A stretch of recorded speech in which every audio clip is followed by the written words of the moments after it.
Pada zaman dahulu, ada seseorang laki tua yang hidup di sekitar abad keempat sebelum Masehi di kota Athena, Yunani kuno pada saat itu, yang dihukum karena dituduh menyebarkan pikiran-pikiran negatif dan pengaruh-pengaruh buruk ke generasi yang lebih muda. Siapa laki tua ini? Namanya Socrates. Socrates adalah seorang filosof Yunani kuno. Ya, bukan beliau adalah bapak filsafat barat. Bukan pada masanya dapat perubahan dari sebelumnya orang-orang filsafat atau para filsuf di zaman itu yang disebut juga sebagai filsuf alam yang berspekulasi tentang bagaimana alam semesta itu tercipta. Jadi menarik arah yang berbeda terhadap kegiatan filosofis mereka. Diskusi filosofis yang dilakukan oleh orang-orang filsuf alam ini berbeda dengan Socrates. Socrates membawa arah baru pada filsafat, yang mana pada masanya tuduhan-tuduhan tersebut cukup beralasan karena Socrates memprovokasi orang-orang di zamannya untuk berpikir, untuk berdialektika dan berdialog dengan Socrates untuk menghasilkan pemikiran baru dengan Socrates. Ya, nama metodenya adalah metode maiotika yang dilaksanakan oleh Socrates pada orang-orang di zamannya. Dan Socrates sendiri menghasilkan pengaruh-pengaruh yang sedemikian besar pada masanya dan mungkin juga sampai sekarang gitu kan. Ide-ide filsafat pada masa itu pun juga mempengaruhi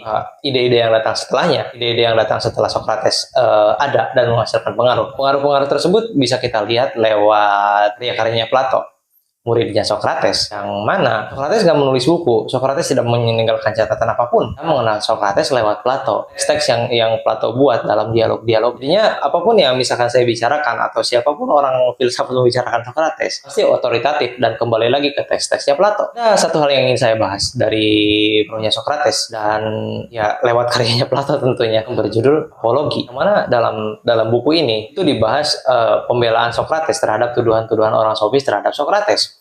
Dan salah satu kutipan yang bisa kita ambil dalam buku Apologi ini adalah ungkapan Socrates sendiri yang mengakui bahwa ia tahu bahwa ia tidak tahu. Dan sebagai konteks juga, pengakuan ini sendiri adalah ketika Socrates sendiri ditanya gitu kan, apakah dia bijaksana? Mengapa Socrates berkata demikian? Mengapa Socrates mengakui bahwa dia tidak tahu? Kalimat yang tampaknya aneh sekali ya, bahwa misalkan saya mengetahui bahwa saya tidak tahu. Sebagai konteks juga, Socrates itu disebut oleh Oracle dari Google Delphi sebagai orang yang bijaksana.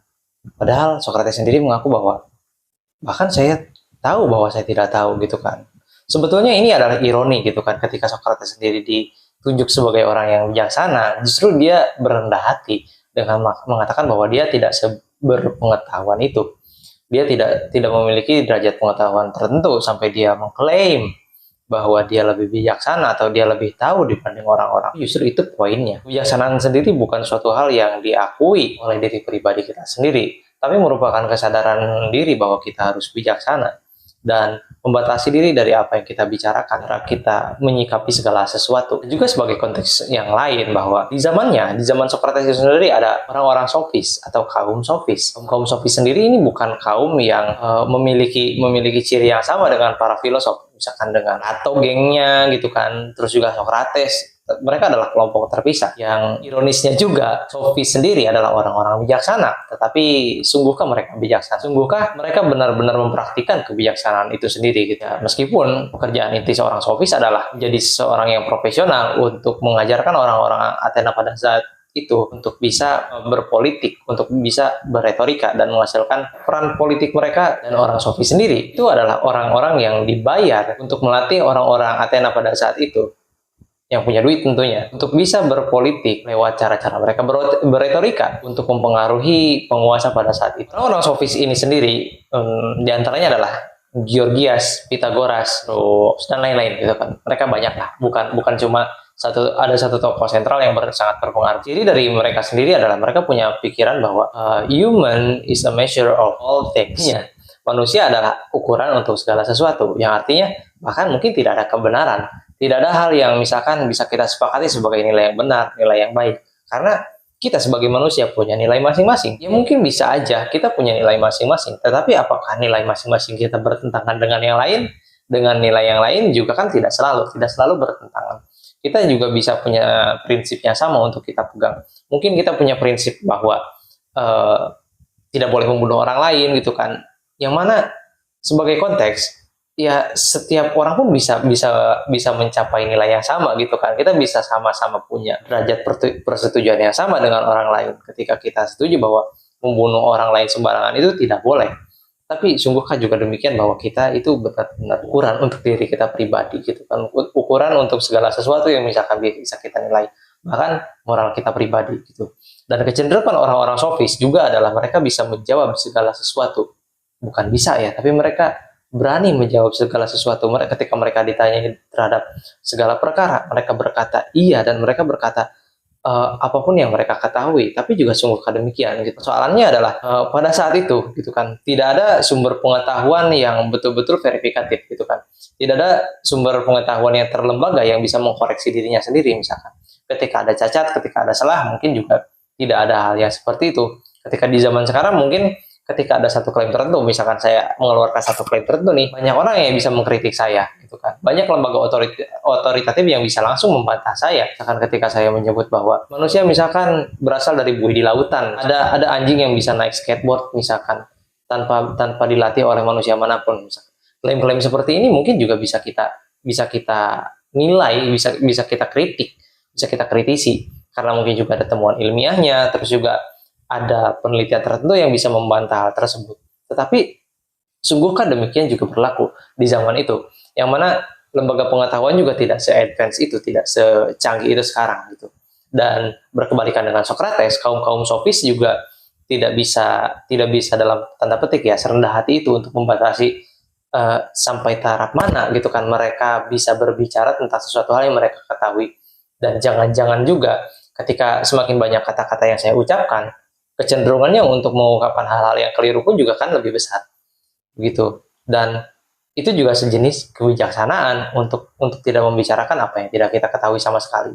Bahkan untuk hal yang kita ketahui pun juga ada potensi bahwa apa yang kita ketahui itu bukan suatu hal yang bisa kita verifikasi, atau bahkan bisa terverifikasi dan menunjukkan hasilnya salah mengenai apa yang kita percayai, mengenai apa yang kita ketahui. Ungkapan Socrates sendiri itu adalah sindiran sebetulnya terhadap kaum sofis ini yang berperangai seolah mereka mengetahui segala sesuatu. Tapi masalahnya juga, kebijaksanaan tidak berarti collecting knowledge atau mengumpulkan pengetahuan sebanyak mungkin.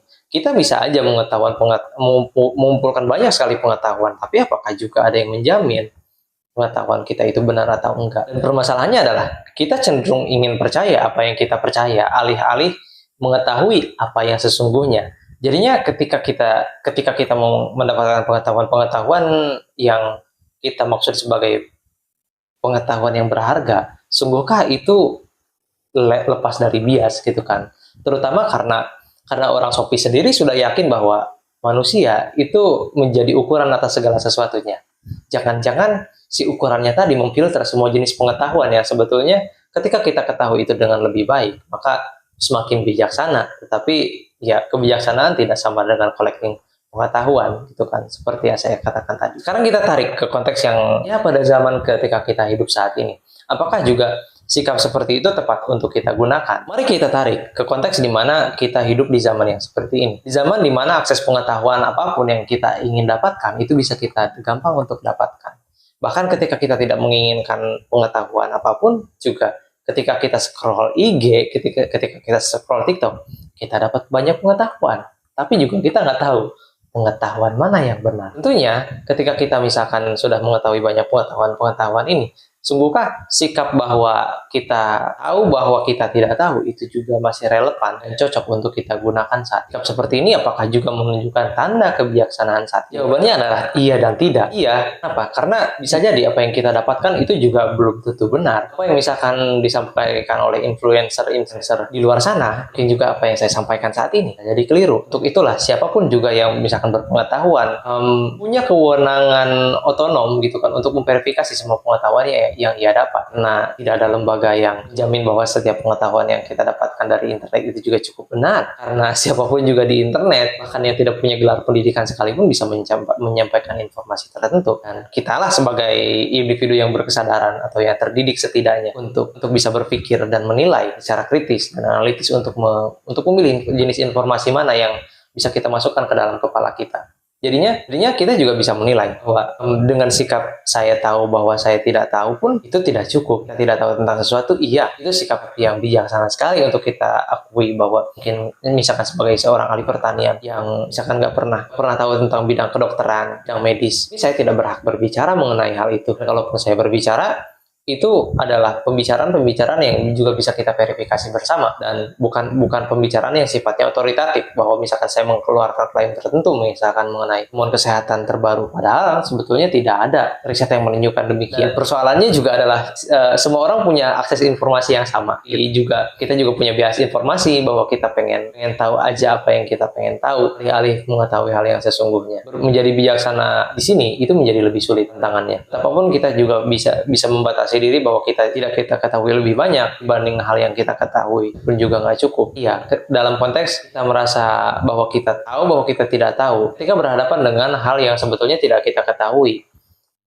Memang bahwa berpikir bahwa kita tahu bahwa kita tidak tahu itu tanda kebijaksanaan gitu kan, tanda bahwa kita rendah hati dan tidak sembarangan berkata-kata, tidak sembarangan menunjukkan klaim. Tapi itu yang paling mendasar.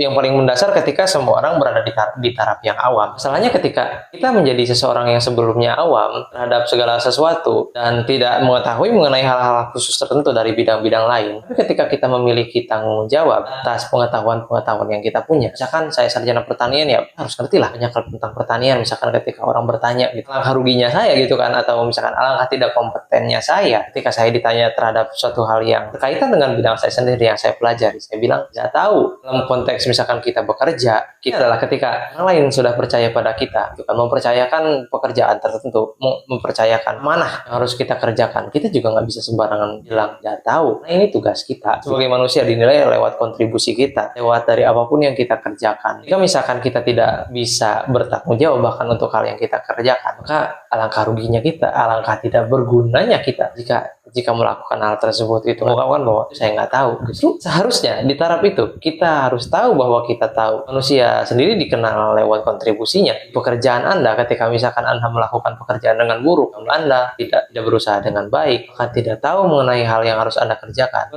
Manusia sendiri itu kan kita tidak ingin bekerja atau hidup dengan orang-orang yang tidak bertanggung jawab. Sangat tidak ingin hidup dengan orang-orang seperti itu. Jadinya kita punya dua alternatif untuk menjadi bijaksana. Di satu sisi kita harus tahu bahwa kita tidak tahu mengenai banyak hal yang bukan urusan kita pertama-tama. Kalaupun kita bicarakan itu, bisa jadi kita bohong, bisa jadi kita salah, meskipun kita yakin ada potensi bahwa kita salah mengungkapkan informasi. Yang kedua juga, pengakuan bahwa saya tahu bahwa saya tidak tahu, itu penting untuk kita menjadi lebih rendah hati di hadapan orang-orang lain yang bisa jadi jauh lebih berpengetahuan dibanding kita. Hanya ketika kita sudah lebih dulu mengetahui, ingin tahu apa yang orang lain ketahui, sudah menutup potensi kita untuk mendapat pengetahuan yang jauh lebih berharga. Dengan analogi bahwa kita merupakan sebuah wadah gitu kan yang bisa diisi air kapan aja. Ketika kita sudah merasa mengetahui sesuatu, mungkin gelas kita sudah terisi sebagai sebuah wadah pengetahuan sudah terisi. Ketika wadahnya kecil, volume air atau volume pengetahuan yang kita bisa terima juga kan lebih sedikit. Jadinya itu juga penting untuk kita merasa rendah hati bahwa orang lain bisa jadi lebih tahu, bahwa kita juga nggak setahu orang lain. Jadinya ini tetap penting sebagai sikap mendasar yang setiap orang yang terpelajar, setiap orang yang hidup di masyarakat juga perlu memilikinya. Menjadi lebih bijaksana, menjadi lebih baik sebagai manusia yang bisa saja salah, gitu kan, bisa saja ngasih tahu orang lain dengan informasi yang lebih keliru. Dan tingkatan selanjutnya yang juga lebih tinggi, yang mana kita dibayar lewat pengetahuan yang mungkin terdengar kapitalistik ya, tapi dalam bekerja, dalam hal kita melakukan sesuatu. Dan di alternatif kedua, misalkan dalam tingkatan yang lebih tinggi, ketika kita dipercaya oleh orang lain, kita juga nggak mungkin bilang nggak tahu, padahal itu adalah hal yang menjadi tanggung jawab. Nah, siapapun tidak ingin gitu kan bekerja sama dengan orang-orang seperti ini. Dan jangan sampai kita menjadi individu yang buruk, menjadi orang yang tidak bertanggung jawab bahkan untuk dirinya pribadi, bahkan jangankan untuk orang lain, orang banyak, untuk diri pribadinya aja nggak bisa. Jadinya ini seperti kedua sisi mata uang. Satu sisi kesadaran diri bahwa kita harus bijaksana dan rendah hati itu juga perlu. Di sisi lain tanggung jawab sebagai seorang individu, sebagai seorang manusia yang menempati pos-pos pekerjaan, menempati peran-peran yang harus kita isi. Saya menempati peran misalkan sebagai seorang anak dari orang tua saya, jadi suami dari istri saya, menjadi ayah dari anak saya, jadi bawahan dari bos saya. Banyak peran lain yang misalkan kita isi dan kita nggak sadar aja bahwa kita perlu bertanggung jawab di setiap aspek. Apakah kita lebih bijaksana dari Socrates, atau mungkin Socrates cuma kurang lengkap aja gitu kan, ngasih panduan untuk menjadi lebih bijaksana. Tidak hanya bahwa kita harus tahu bahwa kita tidak tahu, tapi kita juga harus tahu bahwa kita tahu. Mungkin itu konten yang bisa saya sampaikan, mungkin agak kepanjangan, tapi terima kasih. Kalau ada saran konten atau ide-ide yang bisa disampaikan, komentar, kritik, atau apapun itu, saya terbuka untuk kita semua. Terima kasih dan sampai jumpa.